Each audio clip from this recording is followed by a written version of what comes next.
खबरें अभी तक के प्रायोजक हैं Abhiraj world school, Rajpura road, Dharuhera.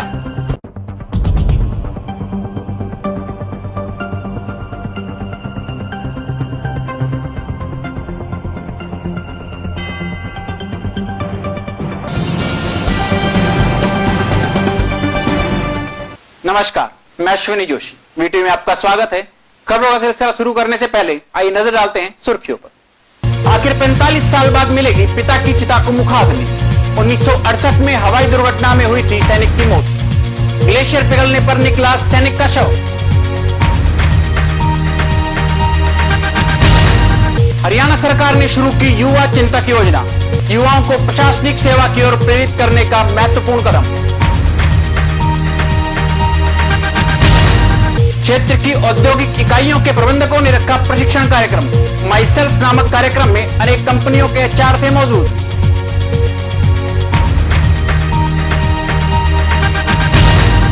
राज टैलेंट शो में प्रतिभागियों ने दिखाया जलवा। शो को लेकर लोगों में उत्साह।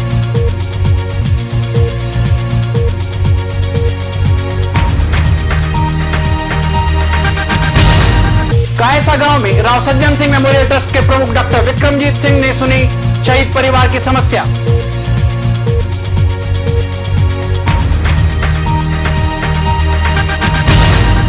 आइए अब डालते हैं विस्तार से खबरों पर नजर। आखिरकार सेना के जवान को 45 साल बाद उसके बेटे के हाथों मुखाग्नि नसीब होगी।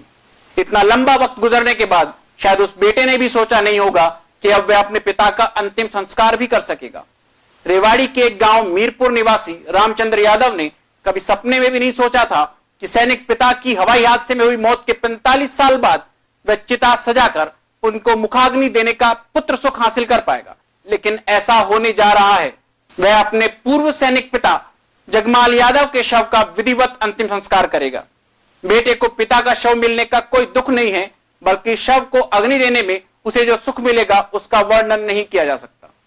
7-8 साल का तो जैसे उसके बाद 65 के बाद में उनका कुछ नहीं पता लगा।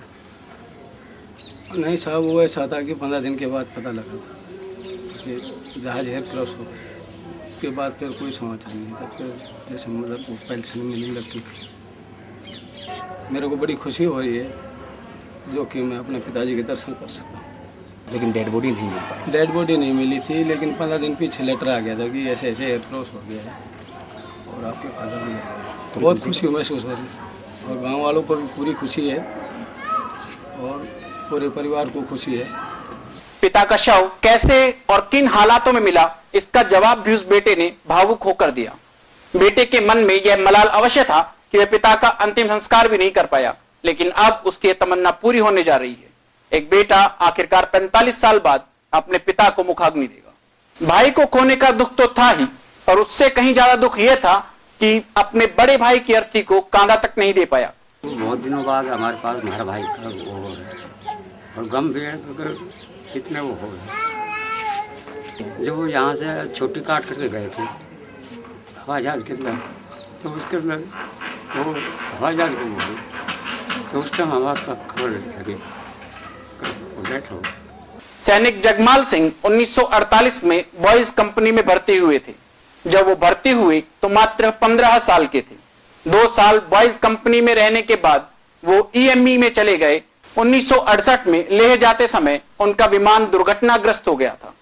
वो अपने पीछे अपनी पत्नी और 4 बच्चों को छोड़ गए थे। उनकी पत्नी ने बड़े दुखों के साथ बच्चों का पालन पोषण किया। दुख इस बात का ज्यादा था कि वे उनका अंतिम संस्कार तक नहीं कर पाए। लेकिन इतने सालों बाद पता चला कि सैनिक जगराम का शव गांव लाया जा रहा है, तो दिल को कुछ सुकून मिला है। और इनके परिवार के सदस्यों को जब हमें ये सूचना दी गई एक सैनिक अधिकारी के द्वारा कि ग्लेशियर पिघलने से उनकी जो है ना डेड बॉडी मिली है और उनके हाथ पर सेना की तरफ से कोई एक चिन्ह सा बांधा हुआ था, उससे पहचान हो पाई। 45 साल बाद जब बर्फ पिघली तो ये पहचान हो पाई कि श्री जगमाल सिंह गांव मीरपुर तहसील जिला रेवाड़ी के निवासी हैं। ये उनका नंबर है। तो उन लोगों ने आकर हमें सूचना दी। इसके बाद जो है ना हमारे ज़िले के अधिकारियों ने उनका शव यहाँ आ जाएगा और हम समस्त ग्रामवासियों को बहुत प्रसन्नता है कि जो संशय हमारा था कि वे हमारे भाई का जो है ना अंतिम संस्कार हम नहीं कर पाए थे। आज 45 साल बाद जब उनका शव यहाँ आएगा तो हमें बड़ी प्रसन्नता होगी कि हमने अपने एक जो है ना भाई को अंतिम समय जो है ना मुखाग्नि दी और उनके परिवार वालों को भी शांति मिले प्राप्त होगी। समस्त ग्रामवासी और इस क्षेत्र के लोग हम सरकार के प्रति, केंद्र सरकार के प्रति, जिला प्रशासन के प्रति बहुत आभार व्यक्त करते हैं कि हमारे 45 साल के बाद हमारे भाई का शव हमारे घर पहुंचा और हमें अंतिम दर्शन करने का अवसर मिला। आइए डालते हैं नजर अगली खबर की ओर। हरियाणा सरकार ने प्रशासनिक सेवा में युवाओं की कम होती रुचि को बढ़ाने के लिए युवा चिंतक योजना शुरू की है। इसकी जानकारी देते हुए रेवाड़ी जिला उपायुक्त CG रजनीकांतन ने बताया कि प्रदेश में शासन एवं लोक सेवा में युवाओं की भागीदारी बढ़ाने व उन्हें एक मंच उपलब्ध करवाने के लिए हरियाणा सरकार द्वारा युवा चिंतक नामक एक महत्वाकांक्षी योजना शुरू की गई है, जिसका मुख्य उद्देश्य युवा शक्ति में शासन एवं लोक सेवा के प्रति रुचि पैदा करना तथा उन्हें सरकारी योजनाओं की अवधारणा और क्रियान्वयन के विश्लेषण, नवाचारण और सुधार के लिए प्रोत्साहित करना होगा। जिला उपायुक्त ने बताया कि 16 वर्ष से 35 वर्ष की आयु वर्ग के विद्यार्थी एवं युवा चिंतक नामक इस योजना में भाग लेने के लिए पात्र होंगे। उन्होंने बताया कि आवेदकों को अपने विचार 5 सितंबर तक myideaharyana@gmail.com पर ईमेल करने होंगे। आवेदक को ईमेल पर युवा चिंतक विषय लिखना होगा। आवेदक अपने विचार डाक द्वारा विज्ञान एवं प्रौद्योगिकी विभाग, बैच नंबर 3538, सेक्टर 2, पंचकुला के पते पर भी भेज सकते हैं। आवेदक को अपने आवेदन में अपना पूरा नाम, लिंग, जन्म तिथि, ईमेल आईडी आदि स्पष्ट करनी होंगी। उन्होंने स्पष्ट किया कि प्रविष्टि में ऐसा आलेख होना चाहिए जो राज्य में संचालित सरकारी योजना, विषय सूची एवं निष्पादन में प्रभावी सुधार के लिए सिफारिशों को दर्शाता हो। धारवेड़ा तथा आसपास के औद्योगिक क्षेत्र जहां तेजी से विकसित होते जा रहे हैं, वहीं कंपनियां अपने कर्मचारियों के प्रशिक्षण का भी विशेष ध्यान रख रही हैं। इसी क्रम में भिवाड़ी में माई सेल्फ नामक एक प्रोग्राम आयोजित किया गया। विभिन्न कंपनियों के HR को लेकर आयोजित हुई इस प्रोग्राम का मुख्य उद्देश्य उनकी समस्याओं का समाधान ढूंढना था, जो किसी भी कंपनी के HR के सामने अक्सर आ ही जाती हैं। इस अवसर पर अनेक लाभप्रद कार्यक्रमों का भी आयोजन किया गया। देर शाम माई सेल्फ नामक कार्यक्रम में जहां औद्योगिक क्षेत्र के कर्मचारियों ने अपनी समस्याओं को एक दूसरे के सामने रखा, वहीं दूसरी ओर अनेक ज्ञानवर्धक कार्यक्रम भी आयोजित किए गए। इस अवसर पर एक प्रशिक्षण कार्यक्रम भी रखा गया। साथ ही कुछ हल्के फुल्के मनोरंजक कार्यक्रमों का भी लोगों ने जमकर आनंद लिया। औद्योगिक क्षेत्रों के HR मैनेजर्स, प्रतिष्ठित डॉक्टर, उद्योग सेवी यहाँ पर प्रेजेंटेशन स्किल्स के विषय पर डिस्कस कर रहे हैं। इससे निश्चित रूप से कैसे प्रेजेंट किया जाए वर्तमान सिनेरियो को, औद्योगिक प्रोडक्शन को एवं वर्तमान जो हालात चल रहे हैं उसके इम्प्रूवमेंट को, इस बात पर डिस्कशन किया जा रहा है। जो भी एक्सपर्ट इसके लिए यहाँ आए हैं वो बहुत ही एक्सपर्ट इस बात में, मिसेस सनीता जी। तो क्या नया रूप निखर के आ रहा है HR में? आई थिंक HR में एक ही मकसद था, sharing knowledge and enriching each others experience. आज के जो स्पॉन्सर हैं वो यस बैंक और दूसरे बैंक और यहाँ एक एनवायरनमेंट की भी कंपनियाँ हैं, उन्होंने भी अपनी नॉलेज शेयर की है। भिवाड़ी जैसे पेरिफेरल टाउन के लिए ये बहुत आवश्यकता है कि दिल्ली और गुड़गांव से अच्छी फर्म आए, बैंकिंग के बारे में, एनवायरनमेंट के बारे में, प्रेजेंटेशन स्किल्स के बारे में, पर्सनैलिटी निखार के बारे में हमारे मैनेजर्स को, हमारे फ्यूचर लीडर्स को एजुकेट करें। एमटेक में ट्रेनिंग सेक्शन देखती हूँ और मेरे को एमटेक ग्रुप के साथ मोर देन 1 ईयर हो चुका है। जी मैम, आज जो HR की मीटिंग रखी गई है तो इसके बारे में कुछ एक्सप्लेन कीजिए। आज की जो मीटिंग है, this is our 4th myself meeting और इसमें जो है हम सभी भिवाड़ी, धारूहेड़ा जितनी भी हमारी ऑर्गेनाइजेशंस हैं उनके HR मेंबर्स को इनवाइट करते हैं हमारी इस मीट में आइए और हिस्सा बनिए, सो दैट हम वन आफ्टर दी अनदर जो कॉन्फ्रेंसेस रखते हैं उनके थ्रू हम अपने कंपनी को और दूसरों को भी अवेयरनेस करना चाहते हैं HR के कुछ प्रैक्टिसेस पर जो कि फॉलो हो रही है डिफरेंट ऑर्गेनाइजेशन में। जी मैम, महिलाओं की बात करें तो कुछ गिनी चुनी ही महिलाएं आज यहाँ पे मौजूद है HR में, तो कैसा लग रहा है कि आप इतने लोगों के बीच में बैठ के आप अपना प्रेजेंटेशन दे रहे हैं? एक्चुअली मेरा जो अभी एक्सपीरियंस है वो सिर्फ केवल 2 साल का है और मैं जब अपने आप को देखती हूँ अपने AVPs के साथ, अपने HODs के साथ, जैसे हीरो मोटोकॉर्प के मिस्टर निर्मल चौधरी से मेरी मुलाकात हुई, तो I found itself a very big achievement और एक बहुत अच्छी मतलब स्टार्टिंग है मेरे लिए कि I have been a part of this session और हम एवरी 6 months में ये सेशंस करते हैं और बहुत अच्छा लगता है सबसे मिल के, सबको जान के, कोई हमें देखे जाने, तो it's a very big achievement I think. Company अगर कोई भी कंपनी अगर पैसा खर्च कर रही है तो वो जानना चाहते हैं कि इससे हमारे एम्प्लॉयज़ का क्या फ़ायदा होगा। तो अगर वो कोई भी प्रोग्राम करें तो उनको ये जानना है कि is it important, is it beneficial और नॉट, और हमारे लिए इसमें क्या है। जी। तो ऐसे ही तो कोई पैसे नहीं देगा, तो जी। उनके लिए क्या है वो जानना उनके लिए बहुत ज़रूरी है। जी। तो उनका किस तरह के क्वेश्चंस आज की मीटिंग में किस तरह के क्वेश्चंस आपको फेस करने पड़ रहे हैं, किस तरह के क्वेश्चन ज़्यादातर? आज की ट्रेनिंग तो पूरी ट्रेनिंग रिलेटेड ही थी, क्वेश्चन ज़्यादा नहीं थे, उल्टा इंटरेक्शन ज़्यादा था। जी। तो काफ़ी इंटरैक्टिव ऑडियंस थी, काफ़ी सवाल जवाब कर रहे थे, जो मैं पूछ रही थी उसका जवाब दे रहे थे। जी। तो ऐसे क्वेश्चन से ज़्यादा नहीं थे। जी। HR की प्रॉब्लम तो अगेन कंपनी टू कंपनी होती है, बट वही है कि एम्प्लॉय को कैसे रिटेन किया जाए। जी। यू नो, एम्प्लॉय का जो इतना ज़्यादा छोड़ के चले जाते हैं, बार बार नौकरी बदलते हैं, उसको कैसे कंट्रोल किया जाए, वो उनके लिए सबसे बड़ा चैलेंज है। वो हो जाए तो उसके बाद प्रोडक्टिविटी कैसे बढ़ाई जाए, कम लोगों में काम ज़्यादा कैसे निकाला जाए, तो वो चैलेंज हो जाता है। आप जितने सारे जो HR लोग यहाँ मौजूद थे, एक तो प्रेजेंटेशन स्किल्स के बारे में बातचीत हुई। जो मैं जिस इशू को उठाना चाह रहा हूँ वो इशू है सिकनेस का। इलनेस और सिकनेस 2 वर्ड्स आते हैं मेडिकल लाइन में। इलनेस हुआ जब आप डिजीज हो, और सिकनेस हुआ जब आप mentally you are not feeling good, there is no bacteria nothing in your body, reports आपके नॉर्मल आ रहे हैं, उसको हम लोग बोलते हैं कि आप सिक। और उसके लिए जो सबसे बड़ा वजह है वो है स्ट्रेस फैक्टर्स। आज जिस तरह के तनाव में हम लोग जी रहे हैं, वो स्ट्रेस मैनेजमेंट ऑलमोस्ट जीरो है। मैं चाहता हूँ कि हर एक कंपनीज में स्ट्रेस मैनेजमेंट पे थोड़ा सा काम हो। जो वर्कर्स जिस तरह की ज़िंदगी जी रहे हैं उनको थोड़ा सा कंफर्ट लेवल मिले, and that will be very good for their output, for their productivity.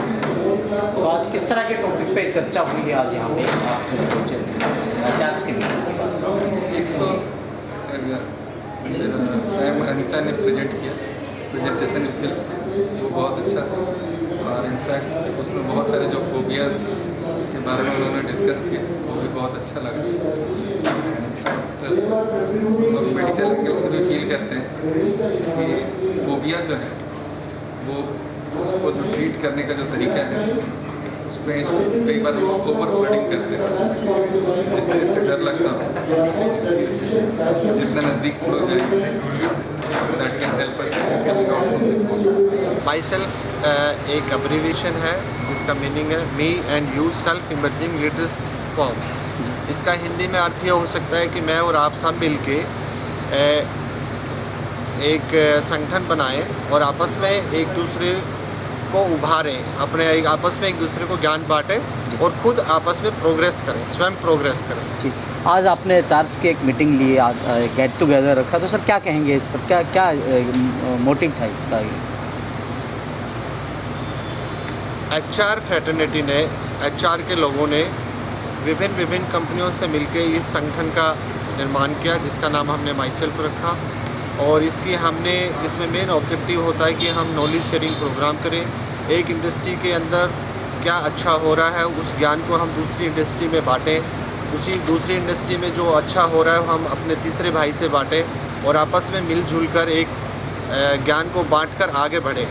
ये इसका मेन ऑब्जेक्टिव है। हम आपस में इंटरेक्ट करें, लोगों से कनेक्ट करें, फिर एक्सेल करें और आगे अपने जीवन में हम आगे लीड करें। ये मेन ऑब्जेक्टिव है इस फॉर्म के, और इसको लेकर ही इस संगठन का हमने बनाया था। और आगे इसमें डिफरेंट तरह के हमने पीछे भी 3 कॉन्फ्रेंस हो चुकी हैं, और अब आगे भी चाहेंगे कि इसमें और नए टॉपिक, जैसे इन्वायरमेंट का आपने लास्ट टाइम रखा था, इन्वायरमेंट की अवेयरनेस जगाने के लिए अब की बार हमने एक टॉपिक रखा है।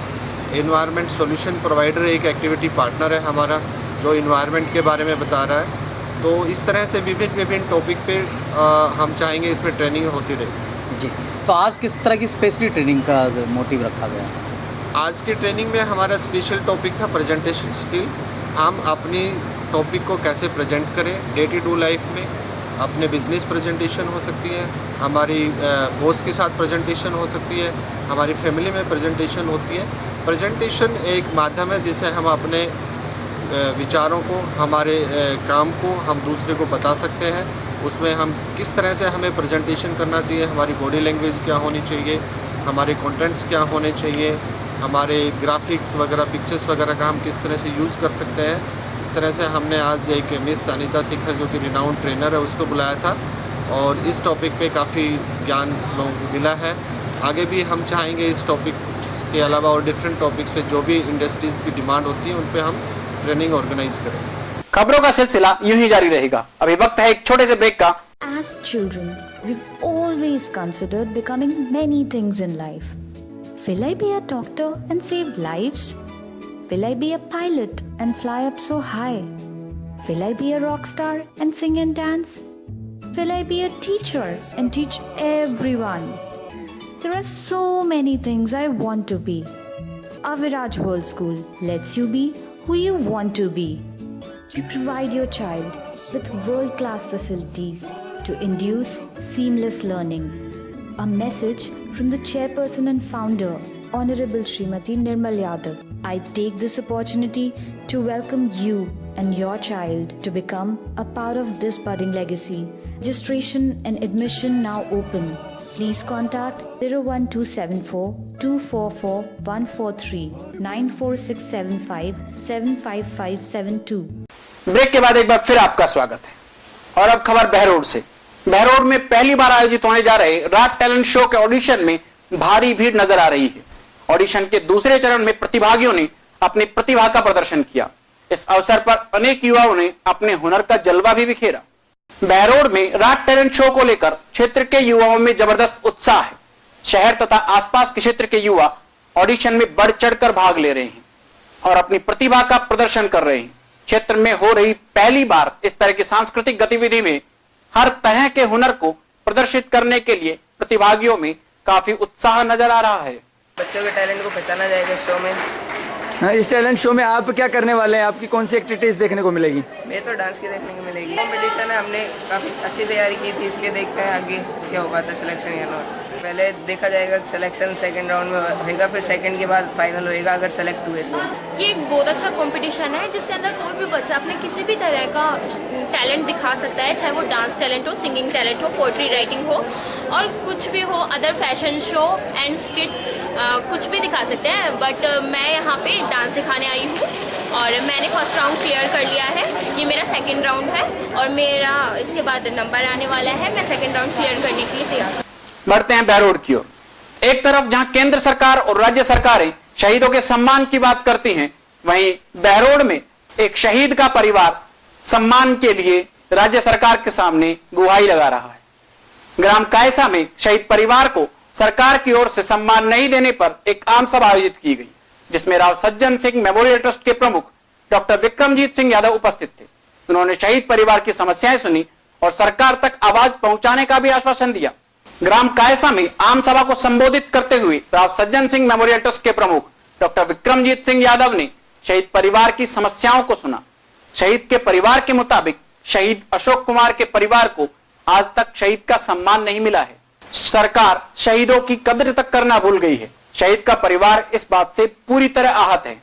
शहीद अशोक के परिवार को सरकार द्वारा सहायता न मिलने से शहीद की मां अपने रहने के लिए भी दूसरों पर निर्भर है। ऐसे में सरकार की मंशा पर सवाल उठना लाजमी है।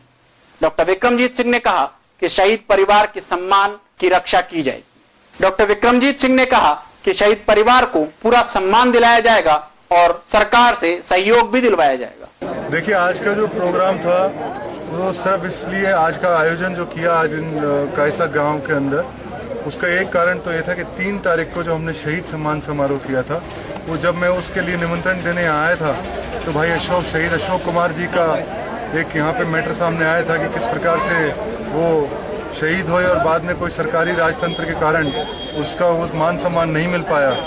हालांकि उनकी पेंशन आती है मगर अब माता जी अकेली रहती हैं और जैसे हमारा फ़र्ज़ बनता है शहीद परिवारों को देखने का, उससे हमारा ज़्यादा फ़र्ज़ बनता है शहीद की उस माँ को देखने का जो आज बिल्कुल अकेली है। और उसी माँ के सम्मान के लिए और उसी माँ को एक पेंशन के तौर पे अपने ट्रस्ट की तरफ से देने के लिए मैं यहाँ आज आया था और उम्मीद करता हूँ कि मेरे इस कदम से और मेरे प्रोत्साहन से मैं बाकी लोगों से ही बात कर रहा हूँ, हम लोग माँ के लिए और पेंशन का करेंगे और मैं दोबारा इस चौपाल पर आऊँगा जब माँ की इस पेंशन को हम दुगनी तिगनी कर पाएंगे, तब मैं दोबारा इस चौपाल पर आकर पेंशन जरूर देकर जाएंगे। चलते चलते एक बार फिर नजर डालते हैं आज के सुर्खियों पर। आखिर 45 साल बाद मिलेगी पिता की चिता को मुखाग्नि। 1968 में हवाई दुर्घटना में हुई थी सैनिक की मौत। ग्लेशियर पिघलने पर निकला सैनिक का शव। हरियाणा सरकार ने शुरू की युवा चिंतक योजना। युवाओं को प्रशासनिक सेवा की ओर प्रेरित करने का महत्वपूर्ण कदम। क्षेत्र की औद्योगिक इकाइयों के प्रबंधकों ने रखा प्रशिक्षण कार्यक्रम। माई सेल्फ नामक कार्यक्रम में अनेक कंपनियों के एचआर थे मौजूद।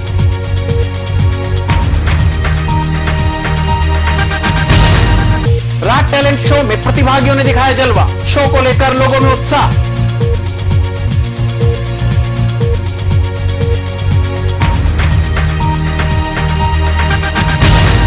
कायसा गांव में राव सज्जन सिंह मेमोरियल ट्रस्ट के प्रमुख डॉक्टर विक्रमजीत सिंह ने सुनी शहीद परिवार की समस्या।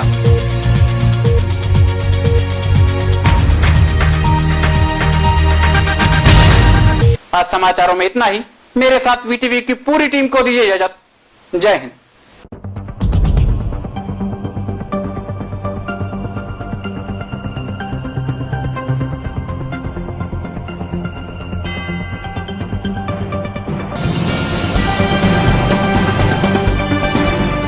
खबरें अभी तक के प्रायोजक हैं Aviraj world school, Rajpura road, Dharuhera.